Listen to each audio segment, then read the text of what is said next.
Good. Welcome to WG University, Walt Weber Gallagher's series of educational programs. This is our commercial transportation webinar series. I'm Jim Wesco and I'm presenting today from our Philadelphia office. If you'd like to view this webinar again, share it with others, or see our other WG University programs, please visit the Weber Gallagher website at www.wglaw.com. And you will find copies of this presentation and others under the WG University page. Also, feel free to contact the firm with any questions at questions@wglaw.com. Today's presentation is "The Clock is Ticking, the ELD Mandate Gets Teeth. Are you prepared?" So let's get started. Today, we're here to talk about the April 1st hard enforcement date for the ELD mandate. And I'm sure all of you watching know that ELD stands for electronic logging devices. And as of April 1st, which is Sunday, motor carriers can be placed out of service for failing to comply with the ELD mandate. So our presentation is going to talk about the mandate. It's going to talk about the implementation timeline, exceptions to the rule, enforcement of the rule, and implications for the industry. As far as background goes, back in 2014, as part of the MAP 21 passage, the Federal Motor Carrier Safety Administration published Evaluating the Potential Safety Benefits of Electronic Hours of Service Recorders final report, and they found that motor carriers using ELDs had an almost 12% reduction in crash rates per the CSA scores, and a 5% lower crash risk than other carriers using only paper logs. So it was decided that the government was going to mandate the use of electronic logging devices. The first thing, the most important thing to know about the ELD mandate is that it does not change the Federal Motor Carrier Safety Administration hours of service rules. Rather, it addresses enforcement and compliance of existing rules and eliminates the paper logging requirement. It basically makes the drivers enter or have their hours of service recorded on electronic devices rather than through their paper logs, as in the old way. As I said before, the ELD regulation was mandated by Congress in the MAP 21 transportation bill. Goes all the way back to 2012. The final ELD rule was published in late 2015. As part of that rule, the carriers were given 2 years to comply. The actual effective date, as we all know, was December 18th, 2017. However, the governmental authorities were not placing motor carriers out of service for failing to comply with the mandate as of that date. They will, as I've noted, start doing that on April 1st. The mandate will require motor carriers to record hours of service with ELDs rather than with paper logs. There have been several efforts by various organizations to try to throttle and delay the ELD mandate. Most notably, the owner-operators political organization tried a federal lawsuit that was denied by the federal courts under the Fourth Amendment, under basically a privacy argument. That failed in the federal courts.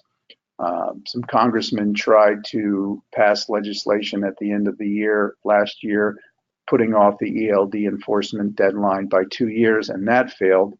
It's notable that the American Trucking Association does support the rule, however. So it is going forward despite efforts by organized interest to try to stop it, and it is, as of April 1st, going to be enforced with out-of-service violations. So let's talk a little bit about the mandate. Again, going back to December 18th of last year, it went into effect for most long-haul carriers. It does have a grandfather clause for those what we call early adopters who were using an older form of electronic logging devices known as AOBRDs, which are automatic onboard recording devices. they can still use them until December of 2019. The only real difference between ELDs and AOBRs is that they use different types of software. They basically use the same type of hardware.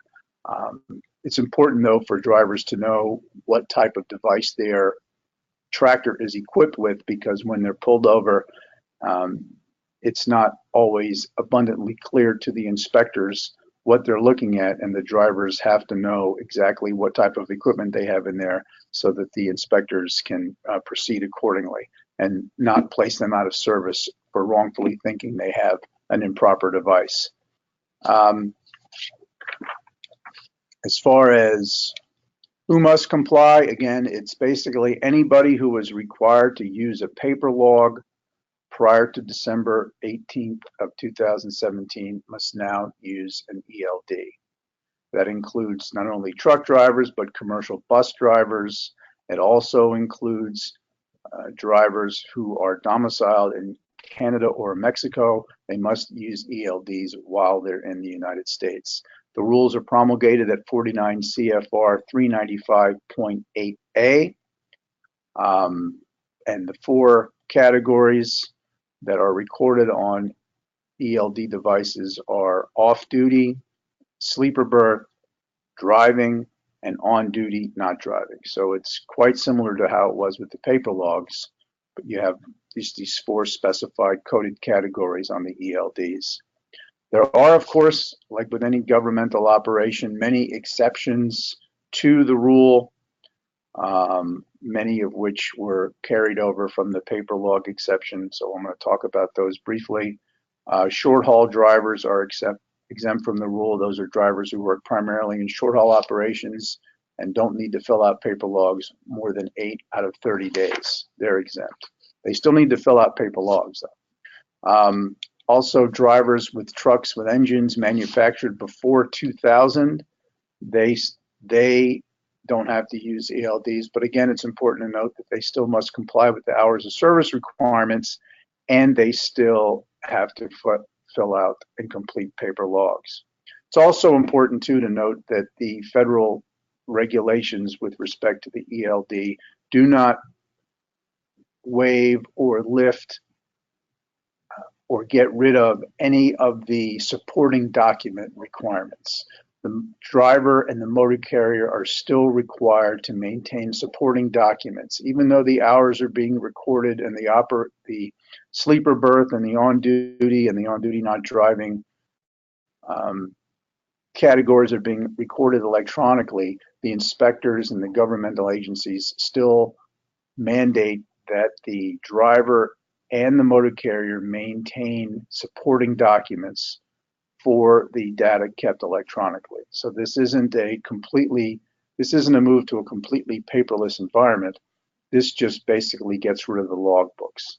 It's an important distinction to make. You still have to keep the supporting documents like bills of ladings, toll receipts, things like that.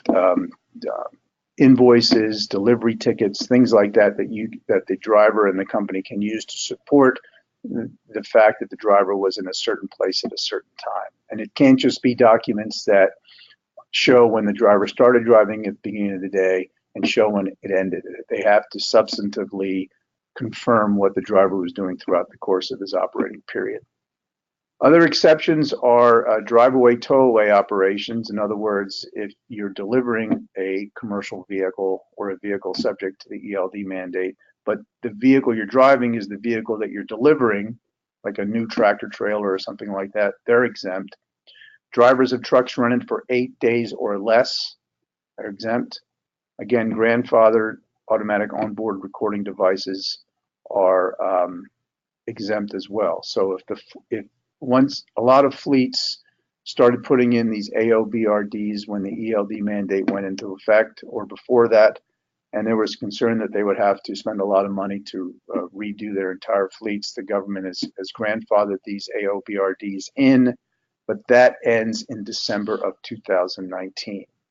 Also, transportation of horses and animals to shows and events is exempt. Again, you still have to use paper logs, though. Transportation of cars, boats, and similar items to shows are exempt. There's also special categories for personal conveyance, which count as off-duty time, yard moves, and road checks by service technicians.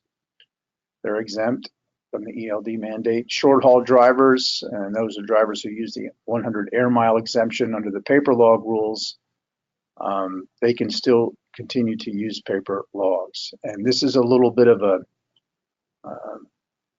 kind of a sticky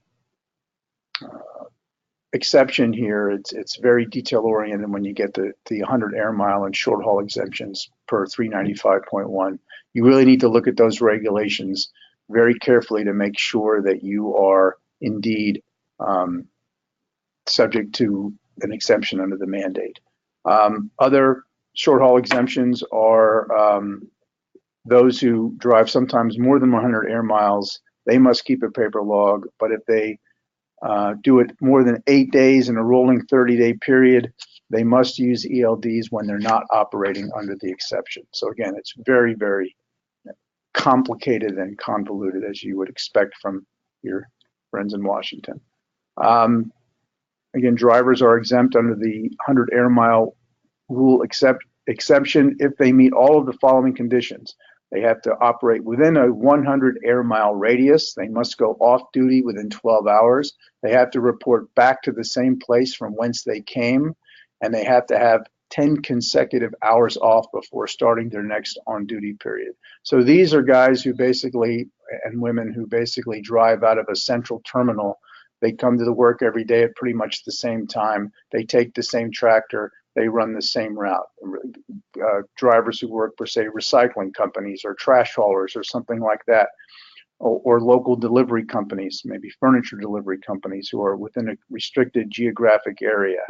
They're the ones who are subject to this exception. Again, though, they have to use paper logs. They still have to keep, if they're outside the 100 air mile exception, they have to keep paper logs. If they're within it, they don't have to use ELDs. They don't need to use paper logs, but they still need to log, keep track of the time they go on duty, off duty, and the total number of hours they are on duty for a particular day. Other exceptions include the carriers that haul agricultural products and livestock. That was originally for 90 days, but just a few days ago, it's not on the PowerPoint, but just a few days ago, it was extended all the way out until September 30th of 2018. And that includes livestock as well. So you've got agricultural products in the form of crops, and then livestock. Those drivers who are hauling those products don't have to use ELDs at least until September 30th of 2018. And there's also the exception for 150 air miles of personal conveyance time, is when a driver is driving from his house to and from a terminal to drive. With respect to enforcement, again, since December 18th, when the ELD mandate went into effect, the inspectors have been documenting ELD noncompliance under a specific section. It's 395.22A, and that they're basically recording the fact that a carrier is non-compliant, but they're not putting the driver or the tractor out of service, and they're not recording the violations under the CSA protocols. Again, the enforcement is going to start for good with out of service and the CSA violations and the points adding up effective on April 1st. They can place drivers out of service, and they can assign points under the CSA.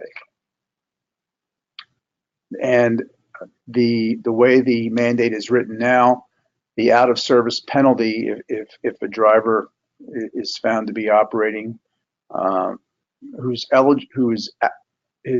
operations are subject to the provisions of the mandate, and they find that there's no ELD, that driver will be out of service for 10 hours.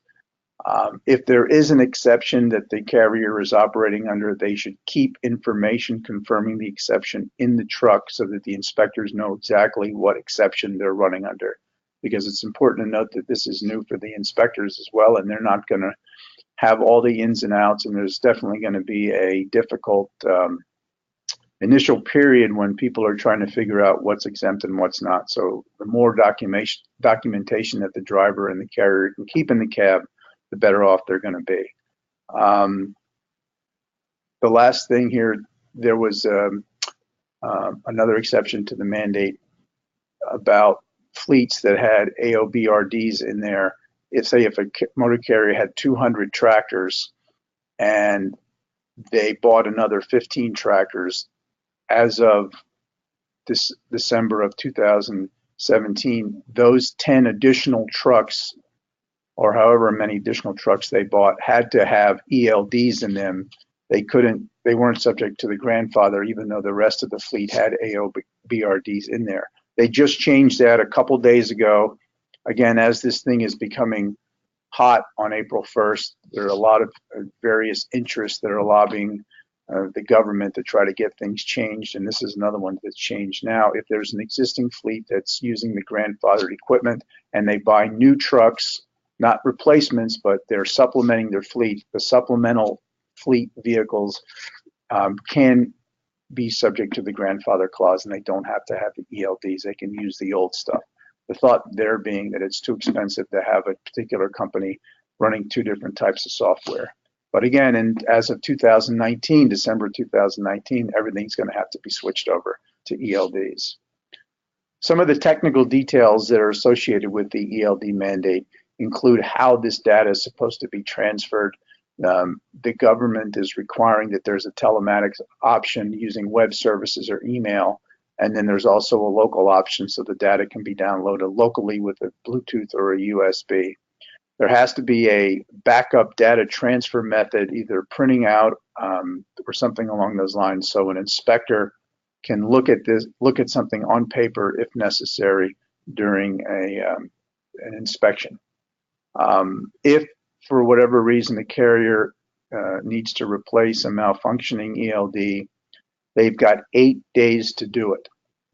If the carrier is found to be operating beyond the 8-day malfunction period or replacement period, they're going to get nailed for a violation. It's also important that as part of the information that the driver is supposed to carry in the tractor, the FMCSA website has a list of things that are required to have in the tractor for the ELDs.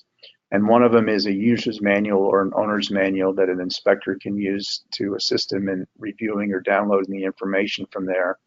And also, it's important that the driver continue to carry in the tractor cab 8 days of blank paper logs, just in case we have a situation where the ELD goes down, the driver's out on the road, he's got these 8 blank log sheets that he can use and continue to use and still drive legally for 8 days up until the time the ELD is replaced. That's why he's only allowed to carry 8 log sheets in his cab, because the thought being that he's not allowed to drive anywhere after those 8-day period if the ELD device isn't repaired in that time.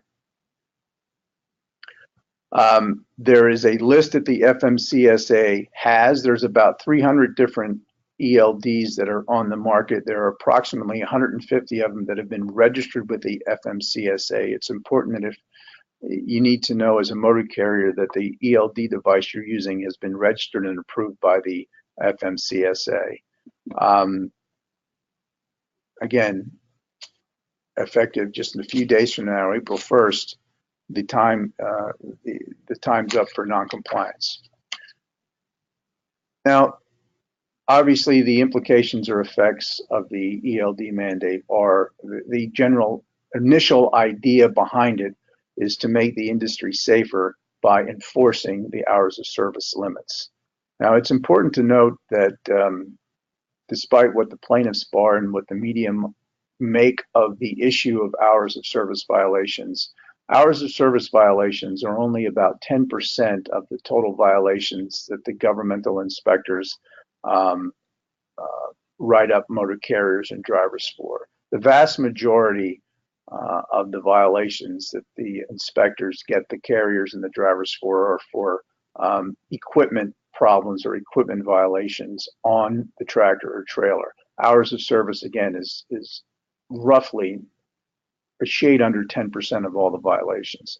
So this is not the ELD mandate isn't. It's to make the industry safer by enforcing the limits, but it's not necessarily reflective of the fact that there was a huge problem going into it. We'll talk about this in a little bit, but it's really a playing field leveler to make sure that everybody's playing by the same rules, and that's really going to be the largest effect for it.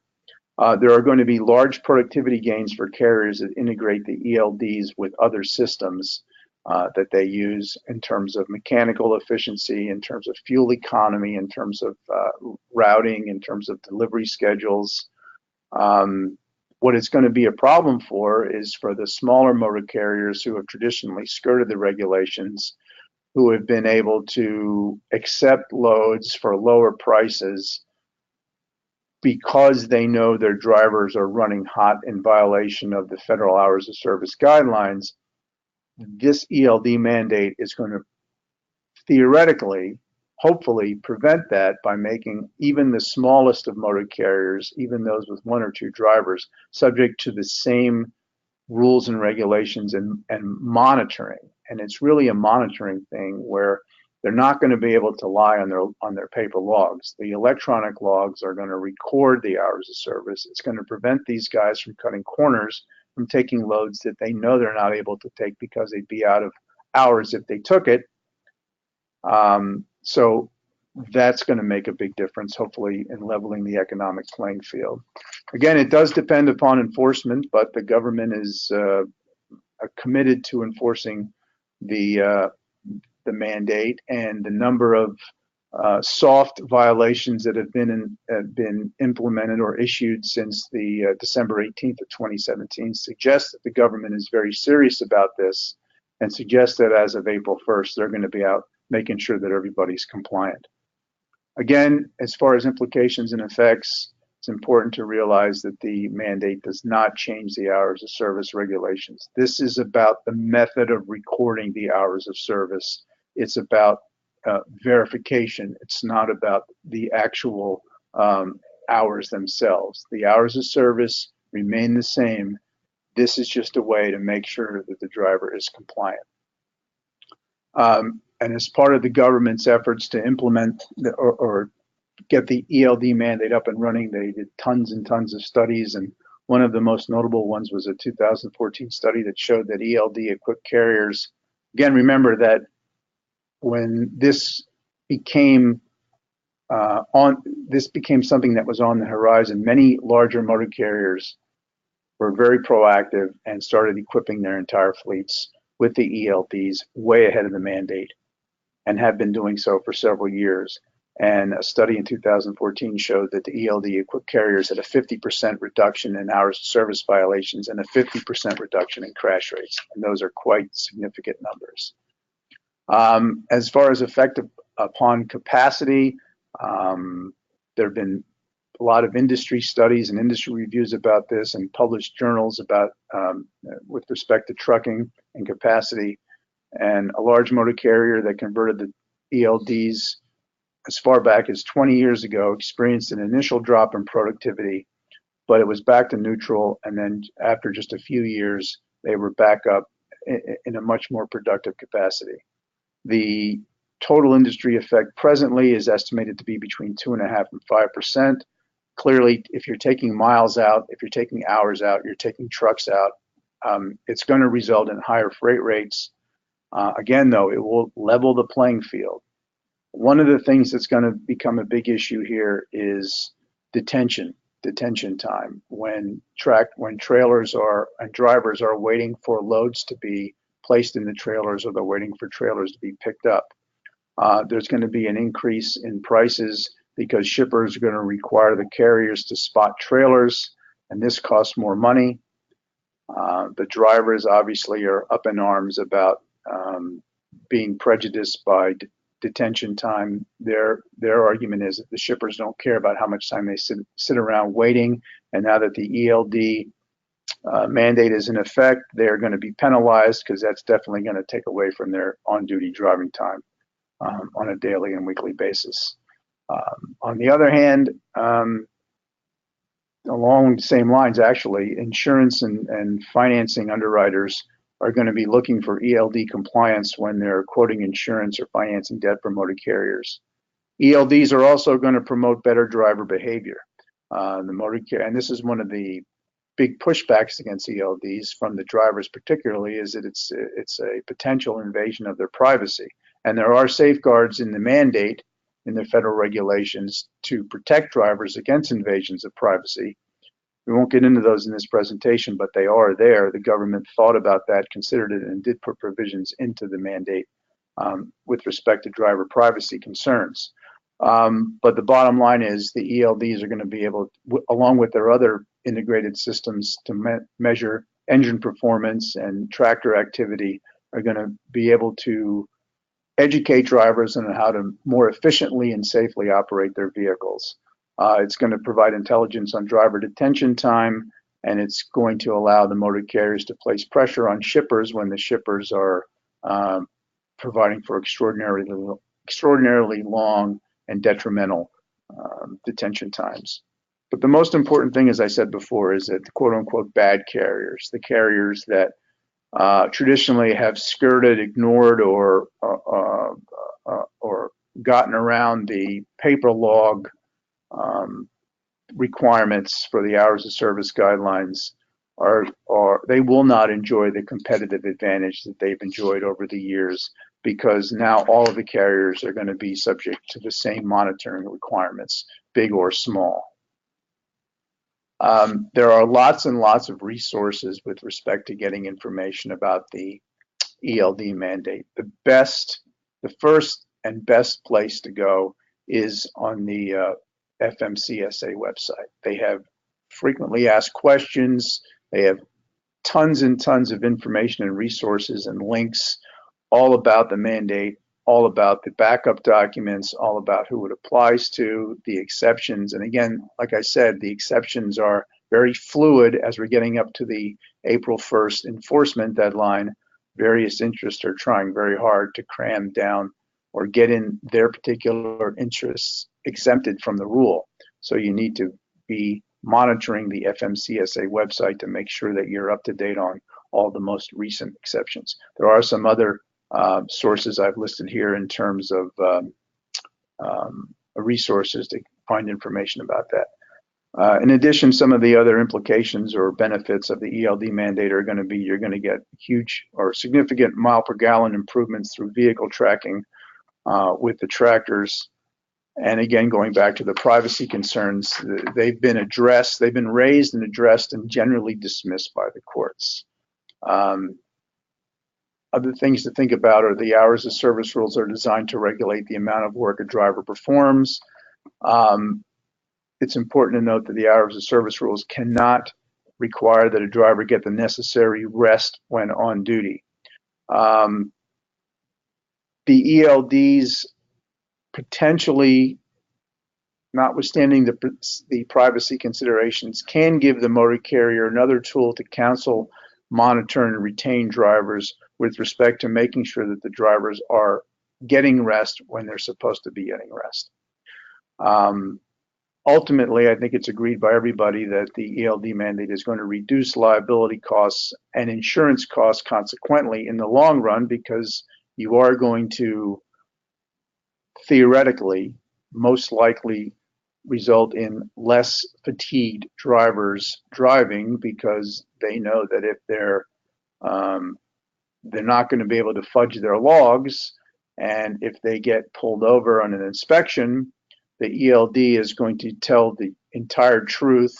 It can't be altered. It can't be overwritten by the driver. It's going to be all there, and there's three outcomes. They're either going to be compliant with their hours of service as evidenced by their ELD mandate, or they're going to be non-compliant and the ELD device will demonstrate that, or they're going to be in violation of the mandate itself by not having the ELD device, and then they'll be put out of service. So really the only viable option for the driver is to drive within the hours of service guidelines as verified by the ELD device. Also, motor carriers, the ELDs register when a vehicle crosses state lines which gives from an accounting perspective, gives motor carriers a big advantage in calculating their state tax fuel miles. Because as you know, every time a tractor crosses the state line, it's paying a different fuel tax to a different state. Some of the implications beyond the scope of the mandate itself go to the duty of people hiring motor carriers to make sure that they are ELD compliant. For example, if a broker that hires a motor carrier to transport a shipper's goods is something that the broker now has to look at, include whether or not the motor carrier is ELD compliant. And where that comes into effect, let's say there's a hot load, a last second load that has to go from point A to point B. The broker knows this. The broker knows that this is going to be a big problem with respect to a driver's hours of service. Is the broker under a duty to make sure that the carrier he hires or she hires has an ELD device to make sure that they're going to be hours of service compliant? Because if something happens downstream and the driver wasn't, and it turns out the driver was running hot, is that something that can be imputed back to the broker? The FMCSA does not require the broker to do such diligence. It may be required by a provision of contract. In those situations, the brokers might require a warranty from the motor carrier that they are indeed ELD compliant, and if not, then they're liable for any losses arising regardless. It should be obviously a uniform standard for all carriers. The only problem with having a uniform standard, though, is that it must be consistently applied. And this is becoming a bigger and bigger issue now that brokers, third-party logistics providers, are being sued as culpable parties, not only in cargo claims, but in casualty claims.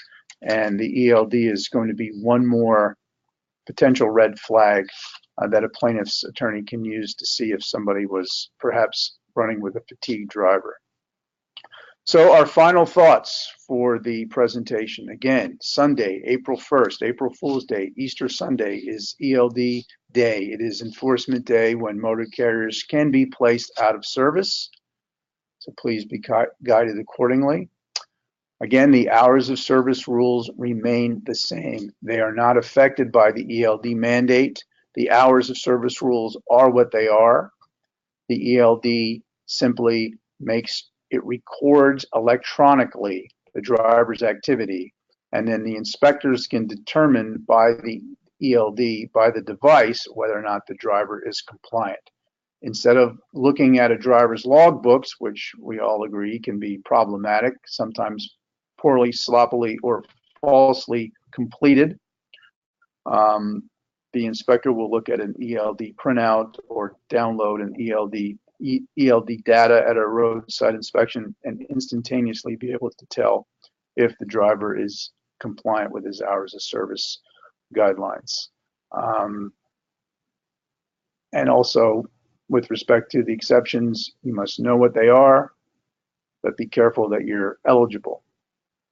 And then I think the bottom line is that the short-term pain caused by the enforcement of the ELD mandate will ultimately lead to long-term benefits to the industry and to the public with respect to safety and efficiency, and most importantly, from an economic perspective, to creating a level playing field. So that is the end of my presentation. Thank you very much for your time and attention. If you have any questions specifically about this and you want to contact me personally, you can email me at jwesco@wglaw.com, or you can call me directly at 267-765-4123. Again, thank you for attending our webinar, and you can learn more about this program and all of our other excellent Weber Gallagher events at www.wglaw.com/WG-University. Again, thank you for your time and have a good day.